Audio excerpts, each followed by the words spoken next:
জয় হিন্দ। আজকে পড়া হবে আমাদের ডিসকাউন্ট। কি পড়া হবে? ডিসকাউন্ট। প্রথম কোশ্চেনটা হচ্ছে, রানী মার্ক প্রাইসের মধ্যে মার্ক প্রাইসে 30% ছাড় দিয়ে একটা ব্যাগ কিনে। রানী 30% ছাড় পেয়ে একটা কি করে? একটা ব্যাগ কিনে।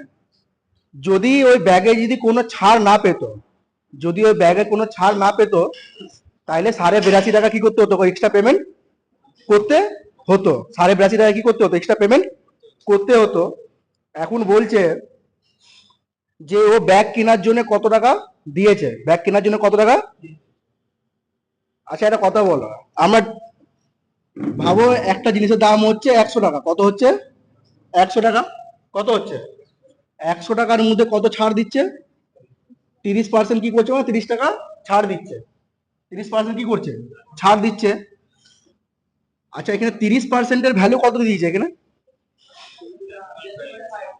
82.5। 82 পয়েন্ট। আচ্ছা তাহলে এখানে আমাকে 1%-এর ভ্যালু বের করে নিতে হবে। কি করে নিতে হবে? 3 সাথে কত হবে? এইখানে রিমেনিং 2 থাকছে। রিমেনিং কত থাকছে? আর 2 এর পাশে আবার 2 নামবে। তাহলে কত হবে? 3 সাথে 21। আবার কত থাকছে এখানে? 3 পাঁচে।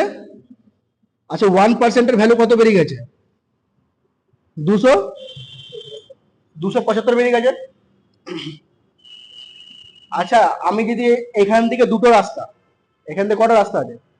একটা কাজ করে যদি আমি 100%-এর ভ্যালু বের করি, কত পার্সেন্টে বের করি? তাহলে কত হচ্ছে এটা? 2500, 2700।